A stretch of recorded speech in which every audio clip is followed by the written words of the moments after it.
Welcome to the Midday News on 3FM. My name is Beatrice Adu. The news is also live on Kesmi 107.1 FM and across the world at 3news.com. Coming up in the next 30 minutes. Attorney General urges High Court not to compel Parliament to submit the anti-LGBTQ bill to the presidency for assent. We'll take you live to the courtroom for details on the AG's response to Roxanne Nelson Dafiamakpo's suit. Also this afternoon, the traditional authorities in Nungwa are threatening to once again storm the Coconut Grove Regency Hotel to demand the release of their 16-year-old Queen Mother, Ana Ayemwade.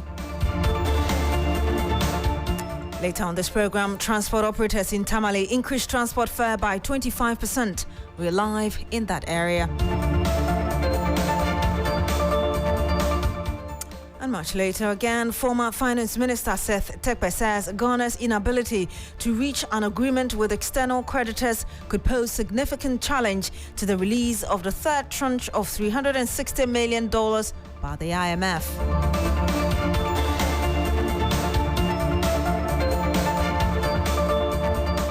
Thank you very much for joining us. Now, the Office of the Attorney General has urged the High Court not to compel Parliament to submit the anti-LGBTQ bill to the presidency for possible assent. This is in the case filed by South Dine MP Roxanne Nelson Dafiamakpo, in which the court is being urged to rule that Parliament is duty-bound to transmit the bill. We'll take you live to the court shortly, but first, here is a look at the reliefs the legislature is seeking.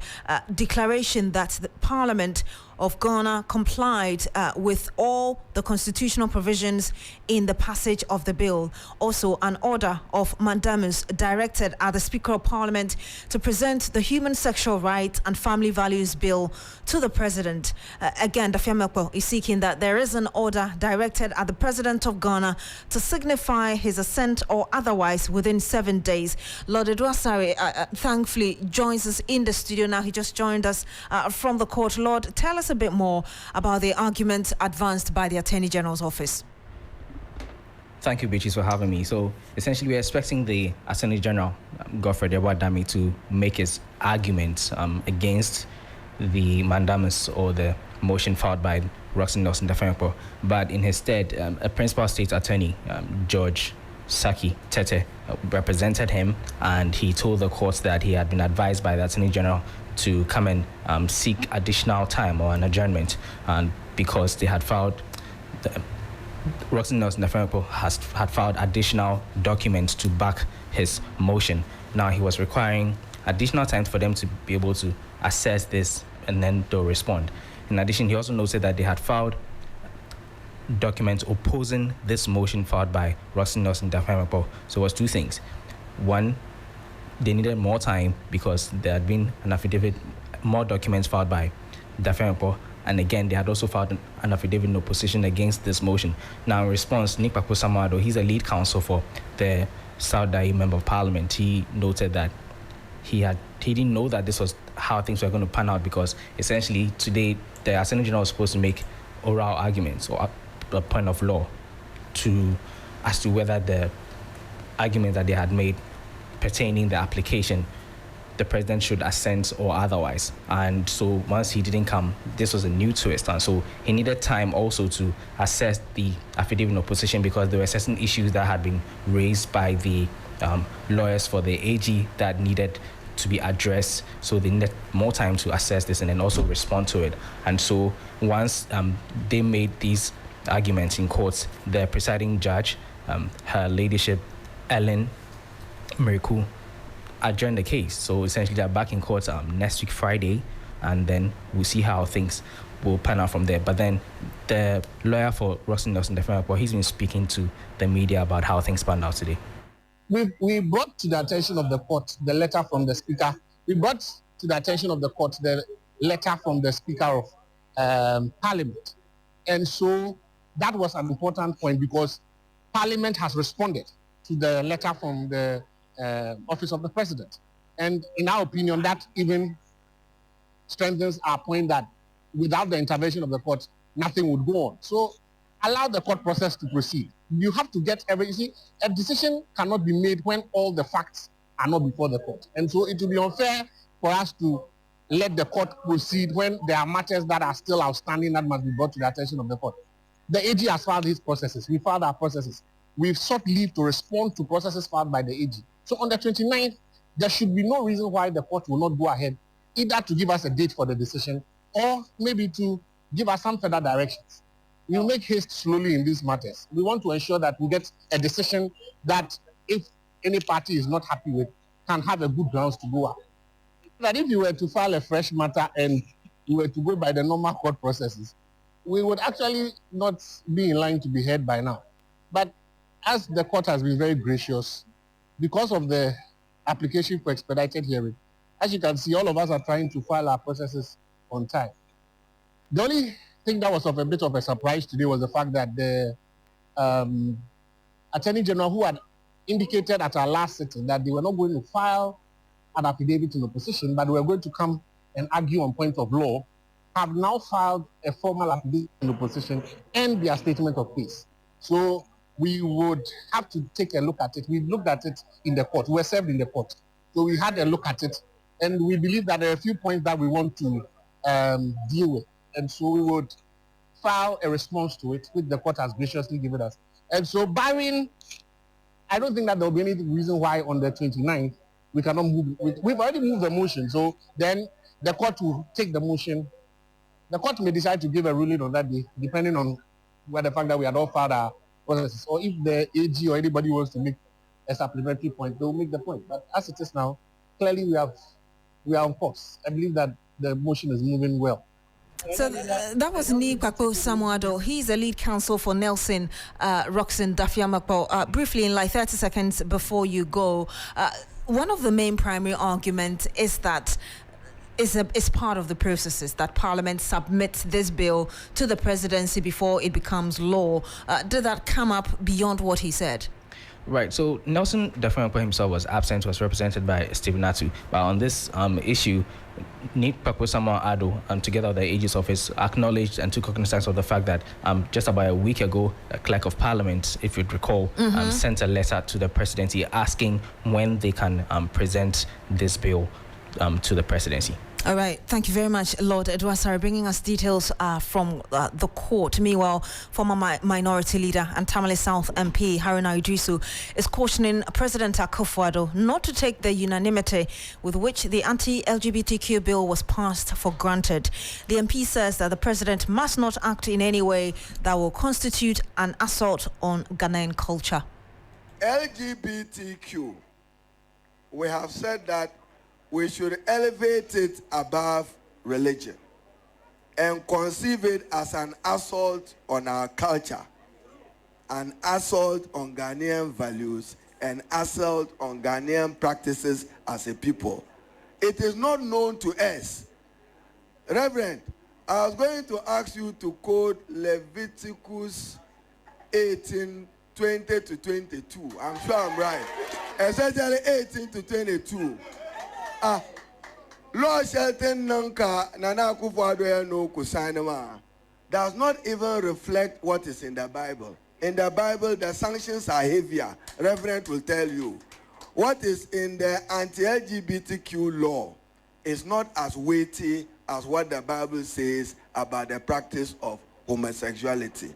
The Constitution in Article 1067 is basic and simple. All it has asked President Akufo-Addo to do is to assent or not to assent with explanation. Are you going to You had a former minority leader, Haruna Idrisu. Now, transport operators in the Tamale metropolis have increased transport fares by 25%. Christopher Marco is our reporter following this. He joins us live on the line. Christopher, which union are we talking about, and have they given us any justification for this action? Yes, so we are talking about the Transport operators in the Tamale metropolis. All the transport unions or yards I have visited have all increased their transport fares by 25%. So, assuming you are traveling to Bolga, Nabrongo, Bolga used to be 70 cedis, it's now 80 cedis. If you are going to Nabrongo, which used to be 80 cedis, it's now 90 cedis. If you are going to Damango, which used to be 40 cedis, it's now 50 cedis. So, a 25% increment in transport fares has been effected today, and that is what people who have to travel to other places have to pay to be able to transport it. I'm wondering how the people are responding to this, passengers. Yes, so basically they are saying that an announcement should have been made to them so that they know ahead of time that effective today, transport fares will go up. Unfortunately, they get to the station and they are told that they have increased their transport fares. It's going to put a burden on them because they have not, even though they knew there were going to be some adjustment, but the meeting between the Transport Ministry and the unions has not been concluded yet, and so they are surprised that these transport unions in Tamale have increased their fares. Christopher, I want you to hold on because I'm bringing us another issue still in the northern region where Graduate Students Association of Ghana from some public universities have expressed disappointment over the failure of the government to disburse bursaries to students through the Ghana Education Trust Fund. Bar Sharif, Central President, Graduate Students Association of Ghana, UDS, Nyapala Campus, read the statement on behalf of the three universities. Let's listen to him and then I'll come to you again, Christopher. Institutions, including University for Energy and Natural Resources, have had challenges for 2 years consecutively. Our postgraduate students have relied on bursaries in the past years to alleviate financial stress and academic and domestic pressures. However, government neglect in fulfilling these obligations has left many students in dire financial situations, hindering their inability to focus on their studies and other academic activities. Despite the countless letters and calls by students and institutions, the government has remained silent on the reasons behind the non-payment of bursaries. This lack of transparency and neglect is incondonable and demonstrates a deliberate disregard for the welfare of postgraduate students in the country. These bursaries are essential for students for many purposes, including the acquisition of accommodations, especially when students in unfamiliar environments. Many students depend on this financial support to cover basic living expenses and academic necessities. We demand immediate actions from government to rectify this situation and honor its commitment to our graduates. Christopher, so that was just a representative of the student associations. Are you able to tell us which universities these graduate students are coming from and the very details of the issues they are detailing to us? Okay, so they are coming from the three public universities in the northern and upper east and upper west regions. So they all used to be the University for Development Studies, but because they are now autonomous, so some one in Nabrongo and one in the upper west region. Now, what they are basically saying is that when they pay their fees, some amount of the money is given back to them to support them, talk about research work. Now, it depends on what program you are reading. If you are reading the sciences programs, some of them take as much as 1,500, but the other programs, they take around 800, 500, 400. So these monies are supposed to be given to them on a monthly basis. Unfortunately, for the past 18 months, these universities have not received, graduate students have not received their monies, and for them, it's a cause of worry for them. They have to do some research work. Some of them use it to support their accommodation needs and all those things. So all they are saying is that if government can give money to finance the scholarship of people to go outside the country, then it means that get funds saying that they don't have money to pay them who are local students in the country, then it means that government is not being fair to them, and so they are entreating government to, as a matter of urgency, ensure that they also have their share of the bursaries that is due them. Christopher, has there been any immediate response yet? there hasn't been any response, but this is a nationwide agenda. In fact, this press conference is taking place across the country, and after that, the National Association will also hold a press conference. But the National are saying that they are solidly behind what these universities are doing, and that they are waiting for government to respond to their demands. Thank you very much, Christopher Mwako. He's our man from the northern region, bringing us details of this two issues on transport and students in that part of the country. We stay on education, and Chancellor of the University of Cape Coast, Sir Sam Jonah, has expressed concern over the decline in media coverage of illegal mining activities. He says that the lack of attention, despite the significant harm caused to the livelihood of Ghanaians, is worrying and must be promptly rectified to safeguard the environment and lives. He was speaking at the 75th anniversary launch of the Ghana Journalists Association.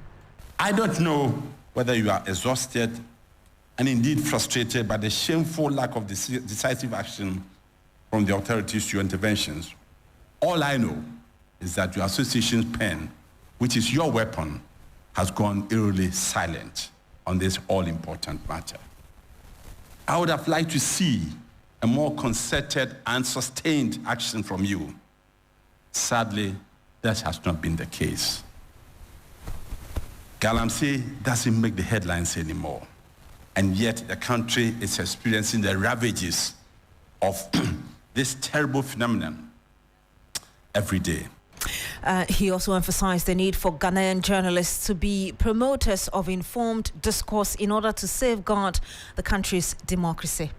The once famous United Front of Objectivity and Patriotism appears to some fragmented by the device of partisanship and the shadows of materialism. The noble quest for truth now competes with the allure of political patronage and its material rewards, which, if I may say so, threatens the sanctity of your independence. Chancellor of the University of Cape Coast, Sam Jonah. You're still here on the Midday News on 3FM. When we come back, we'll tell you what the traditional authorities are saying. Don't go away. Freezer, get the abba. Adama for the abba. A freezer. Adama, a craftsmanship. Adama. Metimosua, my sorry. Canino, Obo Moasia. I do for the Nobium Union San last night. I don't know what we do. Adama for the craft who said, yet the Druba Cope, a ship will be a high technology. I could for freezer. When Kwan, and once open your 15 letters. No fugum, what's ya, no fugum. What the boss here, if we be any of us, you, equity self, over Timono. Then we sure say, woman shown task here. Then what's enough for now? Freezer, power up a day. Freezer, Dacia, a person does so among Ammoniaji. To me, me what's it car? To me, but you may not do some doom. Adama, with that Adama, no, Adama, you can't resist. Ubenya Adama West Africa for a dream, or baby bear a tongue cry your way you. I say, Kayona Kinkai in Choya, a dream. And you're still here on the Midday News on 3FM. Thank you for staying. Now, former Finance Minister Seth Tekpe says that Ghana's inability to reach an agreement with external creditors could pose some significant challenge to the release of the third tranche of $360 million by the IMF. Mr. Tekpe was speaking in an interview with my colleague Paco Siasari at the sidelines of the spring meetings of the World Bank and the IMF in Washington, D.C.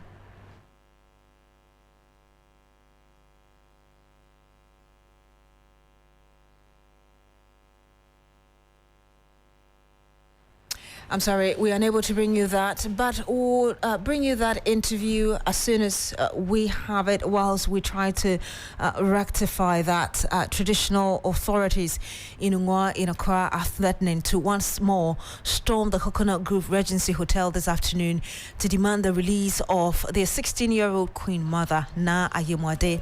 The teenager is currently under state protection following a betrothal ceremony between her and a 63-year-old priest.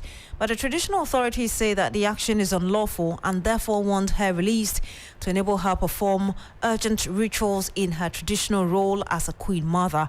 Last night, some members of the Nungwa Traditional Council and indigents of the area besieged the hotel where they believe their royal is being held.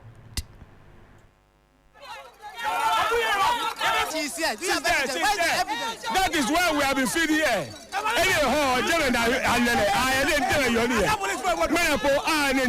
We have been around since morning, combed through all the various agencies responsible for this particular issue. And we were expecting that, as at their pledge and their promise since Friday, that they were going to release the lady for us, our Queen Mother for us. Nothing seems to be coming out. What is going on? I pray that the president will step out and say a word of authority to whoever is keeping our Queen Mother to release that person to go. What will be your next line of action if they don't release her to you? Right now, the fetish priests and priestess are now invoking our gods. And we know the implications of when gods are invoked. Have you ever seen an egg sitting down before? Now they place an egg and the egg is sitting down. Then that means something else is going to happen next. If they start undressing themselves, stripping themselves naked to invoke curses on this thing, it will turn into another thing. Who are you to defend this issue spiritually? It's something that is serious. We need to look at it again. Let the Queen Mother be released now and nothing else.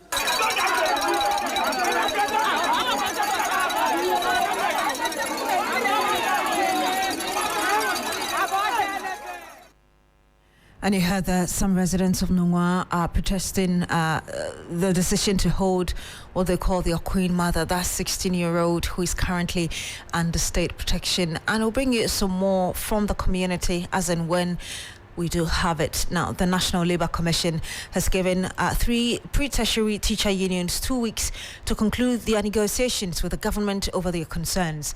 Now, it will be recalled that the 3 pre-tertiary teacher unions, Ghana National Association of Teachers, the National Association of Graduate Teachers and the Coalition of Concerned Teachers Ghana on March 20 went on a strike over poor conditions of service and the freezing of salaries of some teachers by the Office of the Special Prosecutor.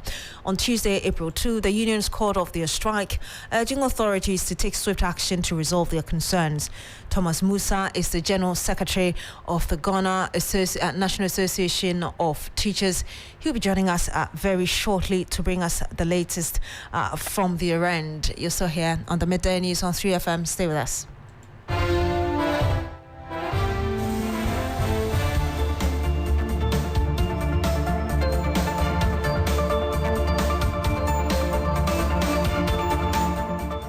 And you're still here on the Midday News on 3FM. Let's speak to Thomas Musa, who is the General Secretary of the Ghana National Association of Teachers. Good afternoon to you, sir. Thank you for joining us. Thank you. Good afternoon to yourself and to your listeners. Since you called off your strike on the 2nd of April, what has been the status of negotiations with your employer? Okay, so thank you very much. It was on the 26th of March that the Labour Commission directed that the strike be called off. And then on the 2nd of April, we called it off after having followed through our protocols and processes. We have had at least about 4 or 5 engagements. It was only yesterday, and then on the 17th, that was yesterday, we were with the Labour Commission at 2 p.m. But before we went to the Labour Commission, there has not been any, how do you call it, counter proposal from the employer side. But yesterday, on the 17th, after the meeting, the employer called us for a meeting and they've tabled something. And that is that particular, what they have tabled is, we are looking and examining it carefully. We shall revert to them next week, Tuesday. So it's likely that you'll be able to meet that 2-week ultimatum as it were given to you by the NLC?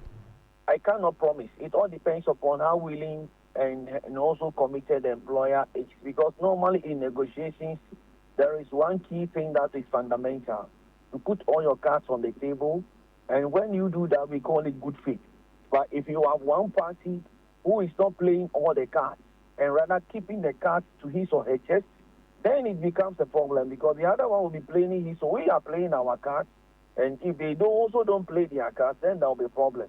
We can only hope that the second May deadline given by the National Labour Commission, we will all be committed. I can speak confidently that we, the teacher unions, we are committed. I believe that if the employer side is also committed, by 2nd May, we should be able to go to the Labour Commission to report that it has been done. Wondered here. Thank you very much, Thomas Musa. He is with NAT. Thank you for speaking to us now. To the Shanti region, where the Ejiso by-election is shaping up to be an all-NPP affair after former Deputy Roads and Highways Minister and 3-time MP for Ejiso constituency on the ticket of the governing NPP, Kwabena Adu filed to contest as an independent candidate.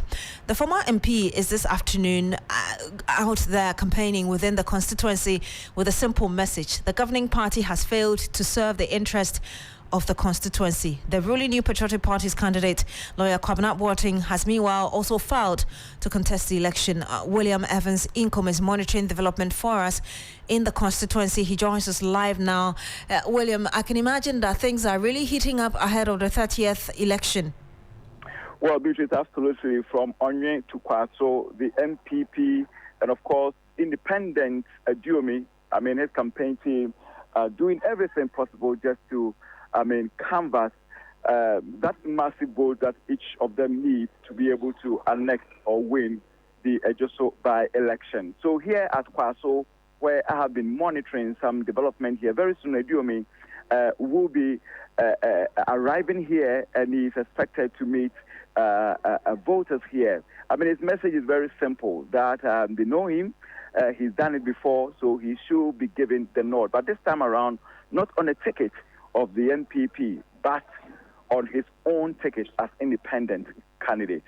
William, you've been monitoring what's happening in the constituency. What is it looking like in terms of who could really capture the votes of the constituents for the December 7 polls?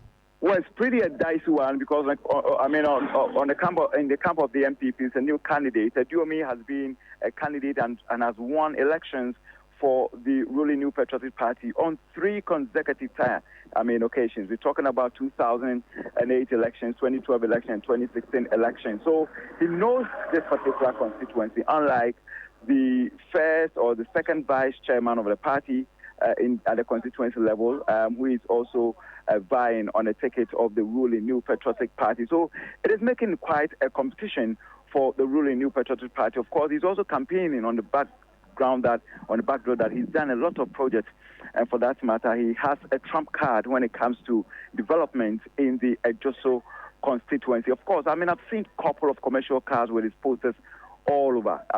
Communities talking about 204 polling stations, 28 electoral areas. You wouldn't enter any of these polling stations, electoral areas, without citing the poster of Kwabena Adu. Whenever you engage some of the people on the ground, they also tell you that indeed he is a force to reckon with. So it is not a straight fight or a straight win for any of the political parties. The MPP knows that it is going to be a difficult one, but they will also be embarking on a number of projects. For instance, from Ejiso to Kwaso, the number of road projects that currently is ongoing. Well, it's very hard for me to say that because of the by-election that they are doing this, but nonetheless, you can also not rule that one out. Indeed, we look forward to seeing how things how things would shape up. But thank you very much, William Evans Income, bringing us our date on that Ejiso by-election date slated for the 30th of April. And that's how we end the news here on 3FM.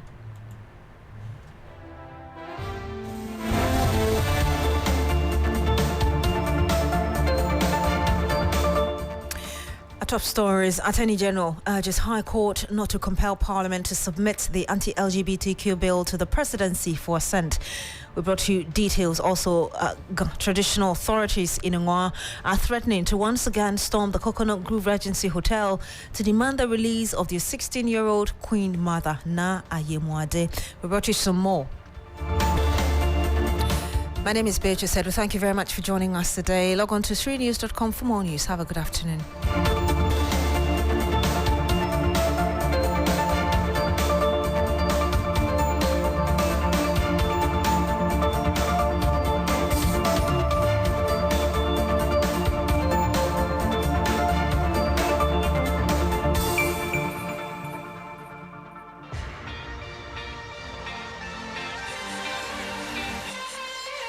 When it comes to the world of sports, what does complete mean to you? When my team scores at the end of a 30-plus passing sequence, like Pep Guardiola style. When someone beats the buzzer from a shot from the logo, like Steph Curry. Dominating opponents and punching my way to a knockout, like Africa's greatest boxer, Azuma Nelson. Running so fast that I can afford to celebrate midway through a 100-meter race and smash the world record like Usain Bolt. Hold up. What makes all of these sports complete is the screen. This is where you get access to extensive analysis, insights, and highlights. So join us every Sunday at 6 p.m. live on 3FM 92.7 as we serve you the most satisfying buffet in the world of sports. The 3 Sports team will come together to review, preview, and analyze the latest in sports on Sports Ultras.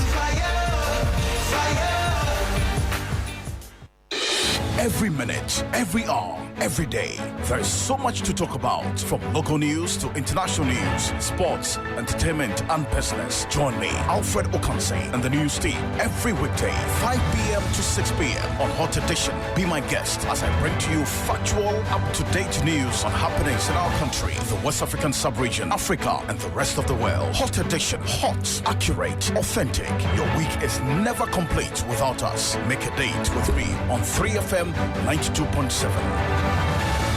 Your Urban Lifestyle Radio.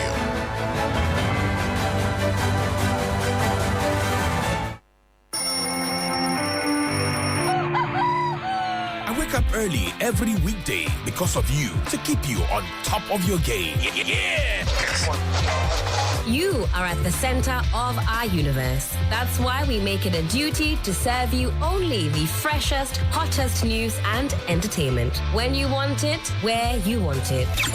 Good morning, Ghana, Africa, and the rest of the wonderful world. Welcome to Sunrise on 3FM 92.7. Start your day well informed. Start with us on Sunrise on 3FM 92.7. Catch the all-new Sunrise Morning Show on 3FM 92.7 with me, Johnny Hughes, Helena Piampofo. Weekdays from 5:55 a.m. to 10 a.m. only on 3FM 92.7. 3FM, your urban lifestyle radio.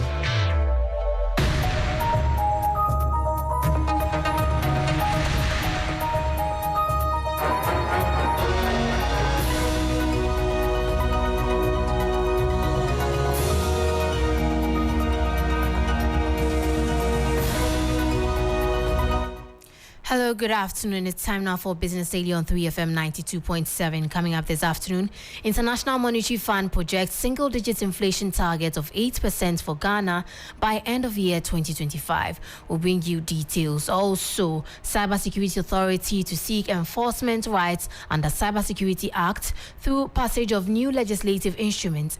We'll hear from Director General Dr. Albert Entry-Buesiako. Certainly going to enhance the implementation of the law, including potential sanctions that could be applied either by the court or by the authorities. My name is Minu Afo. We have details of these and more lined up for you. Do stay with us.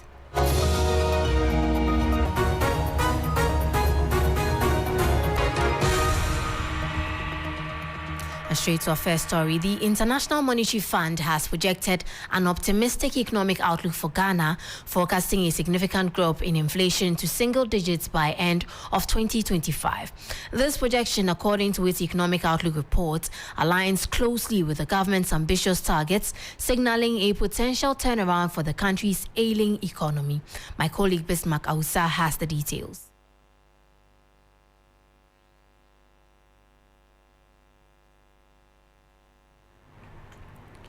We'll bring you details of that later, but a recent data from the Ghana Statistical Service indicates that processed and packaged food items have less price variability and continuous price increases than raw food items across the regions.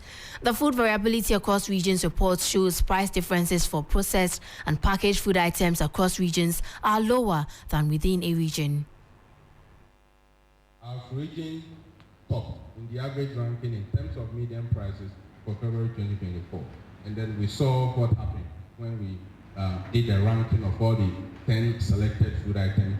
We realized that our was ranked 3 times as the highest, and then also ranked 5 times as being a part of the top 3. The point point we're also making is that the changes in prices of imported food items is more than twice that of locally produced food items, and we saw that in the first finding. The third thing is that price variation within region is larger than price variation across regions, and this was clearly highlighted in the report. So on processed local food items, experience a high year-on-year percentage change in prices compared to food items that are processed. We saw the case of fresh tomatoes, garden eggs being compared to the case of garlic, fried plantain with beans, and in that order. Now, prices of commodity with standard packaging are less volatile across regions. That was Simon Onilimo, a data scientist at Ghana Statistical Service. We'll now shift your attention to the Cybersecurity Authority, which says it is committed to working with stakeholders to embark on some major policy initiatives geared towards child online protection.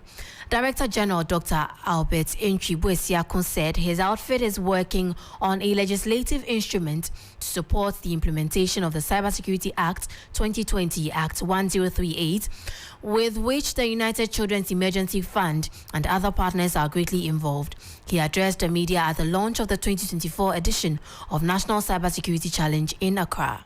Certainly going to enhance the implementation of the law, including potential sanctions that could be applied either by the court or by the authority. So certainly we're looking forward to have this clarity in law so that there will be a fair administration of justice as far as the implementation of the Cybersecurity Act is concerned. And certainly it's going to put the authority in a strong position to implement the provision to enforce the relevant rules that seek to protect children on the internet.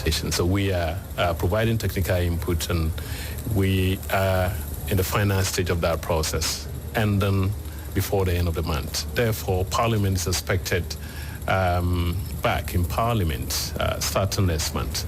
And the expectation is once Parliament resumes, the process leaves the office of the AG to Parliament, and then it takes its course. But we are hoping, expecting that by the end of Q2, Ghana will have the legislative instrument covering the Cybersecurity Act duly passed. Well, that was Director General of Cybersecurity Authority, Dr. Albert Enchi. Meanwhile, the National Cybersecurity Challenge marks a milestone of an event that has impacted the third knowledge to thousands of school children across the country. The theme for this year's edition is Empowering Youth Minds, Creating Opportunities, Promoting a Safer Digital Ghana. Move on to more stories. Governor of the Central Bank has urged international financial institutions to provide more targeted support for low-income countries at the IMF World Bank Spring meetings in Washington, D.C. Dr. Ernest Addison highlighted the unique challenges faced by low-income countries and the need for development partners to offer solutions that address their specific vulnerabilities. Governor of the Bank of Ghana, Dr. Ernest Addison, emphasized the development of financing strategies that address the specific vulnerabilities of low-income nations. He called for enhanced collaboration with closer cooperation between the IMF and World Bank to ensure their programs complement each other effectively. The central bank governor observed the evolving needs of member countries, hence need for adaptation of IMF policies to better suit them, particularly in the face of global crisis. Dr. Ernest Addison urged the replenishing of the Catastrophic Containment and Relief Trust (CCRT) to provide grant assistance to vulnerable nations and low-income countries, LICs most affected by external shocks. He encouraged international financial institutions to consider all financing avenues, including a potential gold sale by the IMF to capitalize on favorable market prices.